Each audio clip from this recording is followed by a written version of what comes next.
जय श्री कृष्णा। अरुण शर्मा की तरफ से आप सभी को श्री राधे राधे। आज मैं आपको एक परम प्रिय भगत सदन कसाई की कहानी सुनाने जा रहा हूं। नाम जरूर उसके साथ कसाई लगा हुआ था, लेकिन वो दिल का बहुत पवित्र था। जाति का कसाई था, लेकिन वो पशुओं का वध नहीं किया करता था। जहां पर पशु वध किया जाता था, वहां से वो थोक से मांस लेकर आया करता था और अपनी दुकान पर उसको फुटकर में, जैसे रिटेल में बेचा करता था। और जब मैं वो बेचता था, तराजू के एक पलड़े पर वो मांस रखता था, दूसरे पलड़े पर एक चिकना चमकीला काले रंग का पत्थर रखता था। लेकिन सदन कसाई को यह नहीं पता था कि ये जो पत्थर है ये शालिग्राम जी का रूप है। कभी कभी वो हरि भजन करता रहता और अगर किसी को मांस मान लो 1 किलो चाहिए, वो उस बाट से 1 किलो ही तुल जाता था, और अगर आधा किलो चाहिए तो आधा किलो तुल जाता था। हमेशा हरिचिंतन किया करता था, मानसिक जप किया करता था। एक दिन सदन कसाई की दुकान के सामने से एक साधु गुजर रहा था। साधु ने देखा कि जो सदन कसाई है मांस तोल रहा है, उसके हाथ में तो शालिग्राम जी हैं। वो साधु बड़ा घबरा गया, एकदम राम राम राम राम करते करते वो दुकान में आ गया। कहता है, भैया ये पत्थर आप जिससे वजन तोल रहे हो, ये मुझे दे सकते हो? सदन कसाई ने कहा, आप ले जाओ साधु महाराज। क्योंकि सदन कसाई को यह मालूम ही नहीं था कि वो शालिग्राम जी का रूप है। वो साधु ने उस पत्थर को लिया और अपने घर ले आया। घर ले आकर उसको शुद्ध जल से नहलाया, फिर गंगा जल से नहलाया, चंदन का लेप किया, पूजा पाठ किया और अपने मंदिर के अंदर विराजमान कर दिए। रात को कहते हैं कि साधु के सपने में ठाकुर जी ने दर्शन दिए कि हे साधु महाराज, आप जहां से मुझे लेकर आए हो, अब उसी के पास मुझे छोड़ के आइए। क्योंकि जो मुझे शांति उसके पास मिल रही थी, वो शांति मुझे यहां नहीं मिल रही। चाहे वो मांस बेच रहा था, लेकिन जब वो मांस बेचते बेचते भी हरि का सुमिरन करता था और मुझे स्पर्श करता था, तो मेरे अंदर एक अलग शीतलता अनुभव होती थी। सुबह साधु उठा, शालिग्राम जी को लिया और वापस सदन कसाई के पास आ गया। सदन कसाई को बोला, भैया ये ठाकुर जी हैं, इनको आप पूजा पाठ करो, क्योंकि रात को मुझे सपने में दर्शन दिए हैं ठाकुर जी ने। मैं इसलिए आपके पास आया हूं, क्योंकि वो कहते थे कि मैंने सदन कसाई के पास ही जाना है। जब सदन कसाई को यह मालूम हुआ कि ठाकुर जी ने मुझे कहा है कि मैं सदन कसाई के पास ही जाना चाहता हूं, तो सदन कसाई बहुत खुश हो गया।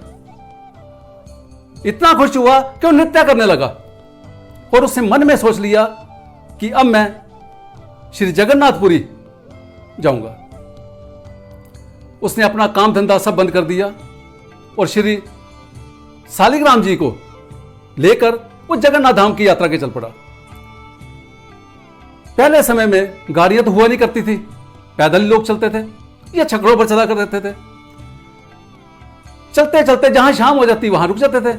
ऐसे ही जो सदन कसाई था, जिस समय जा रहा था, शाम हो गई रास्ते में, तो एक जगह उसने एक घर देखा, वहां रुक गया। जाकर विनती की कि मैंने रात काटनी है, मैं पुरी धाम जा रहा हूं, तो अगर मुझे रात ठहरने की इजाजत दे दी जाए तो बड़ी मेहरबानी। उस घर में सिर्फ पति और पत्नी थे। उन्होंने इजाजत दे दी, वो रात को वहीं रुक गया। जैसे ही रात लगभग आधी बीत गई, तो जो वहां पर स्त्री थी, उसके मन में सदन कसाई के प्रति गलत विकार पैदा हो गए। उसने सदन कसाई को देखकर बोला कि मैं आपसे प्यार करती हूं, मैं अपने सर्वस्व आप पर निछावर करना चाहती हूं, आप मुझे कहीं ले चलो, मैं आपसे शादी करना चाहती हूं। सदन कसाई ने बोला, देवी मैं आपका अतिथि हूं, मुझे माफ करो, आप मेरी मां के समान हैं, आपको ऐसी बातें शोभा नहीं देती। और अगर रहा सवाल न्यौछावर करने का, आप पतिव्रता हो, आप शादीशुदा हो, आप अपना जो न्यौछावर करना चाहते हो सर्वस्व, अपने पति पर न्यौछावर करो। अगर प्यार देना चाहते हो तो आप अपने पति को दो। मैं इस मामले में आपकी कोई सहायता नहीं कर पाऊंगा। लेकिन वो स्त्री उस बात को गलत समझ गई। उसने समझा कि शायद ये मेरे पति के डर से ऐसी बात कर रहा है। उसने सदन कसाई से बोला, तुम चिंता मत करो, मैं तुम्हारी सारी बात समझ गई हूं, क्योंकि तुम मेरे पति से डर रहे हो जो कि इस समय सोया हुआ है। मैं अभी इसका कांटा निकाल देती हूं।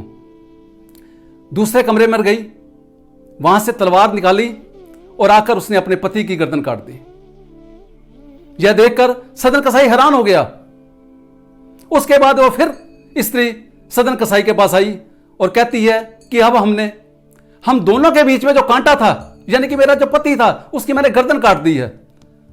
आप बेफिक्र होके मुझसे प्यार कर सकते हो, मुझे दूर ले जा सकते हो, मेरे साथ शादी कर सकते हो। सदन कसाई नहीं माना। वो ठाकुर जी का भगत था।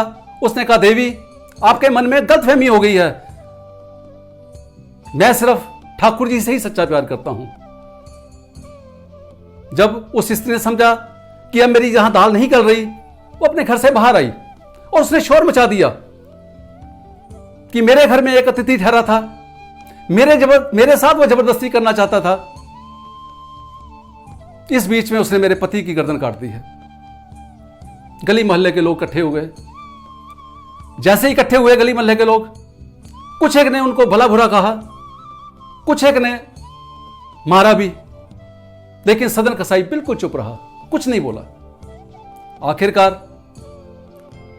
वहां के कोतवाल लोग उसे पकड़कर जेल में ले गए। मामला अदालत में गया। अदालत में न्यायाधीश ने सदन कसाई को बोला कि जो आप पर अपराध लग रहे हैं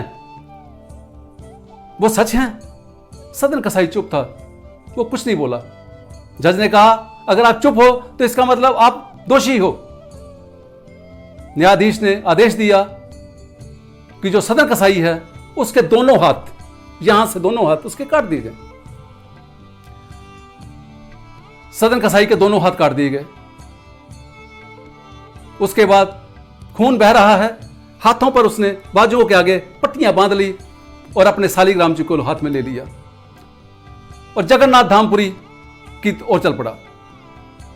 जैसे ही वो जा रहा था, कहते हैं कि जगन्नाथ धाम में मेरे प्रभु ने पुजारियों को स्वप्न में दर्शन दिया कि जल्दी से जल्दी पालकी तैयार करो, मेरा भगत मुझसे मिलने के लिए आ रहा है। मैं उससे अब एक पल भी दूरी नहीं सह सकता और उसको लेकर आओ। पुजारी लोगों ने पालकी तैयार की। सदन कसाई को पालकी में बिठाया गया और श्री जगन्नाथ धाम पुरी में लेके जाया गया। कहते हैं जैसे ही सदन कसाई पुरी में उस ठाकुर जी के धाम पर पहुंचा और मंदिर में जैसे ही उसने मत्था टेका और दोनों हाथ कटी, अपनी भुजाएं ऊपर उठाई, तो उसके दोनों हाथ निकल आए। सब देखकर दंग रह गए कि यह कैसा चमत्कार था। सदन कसाई ने ठाकुर जी के चरणों में शत बार नमन किया और जगन्नाथ धामपुरी में ही रहना शुरू कर दिया। लेकिन उसके मन में एक शंका आ गई कि मेरे हाथ कटे क्यों? ना मैंने किसी का कोई अपराध किया, ना मैंने आज तक कोई पशुवध किया, ना मैंने किसी के साथ कोई गलत काम किया, मेरे साथ ऐसा क्यों हुआ? कहते हैं ठाकुर जी ने सदन कसाई को स्वप्न में दर्शन दिए और कहा, सदन कसाई, तुम पिछले जन्म में एक प्रकांड पंडित थे और काशी में रहा करते थे। जिस समय आप एक रास्ते से गुजर रहे थे तो सामने से गाय आ रही थी। उसके पीछे एक जल्लाद लगा हुआ था, यानी कि कसाई लगा हुआ था गाय को मारने वाला। आपने जानते हुए कि उसके पीछे कसाई है और कसाई ने आवाज लगाई, पंडा जी इस गाय को रोको।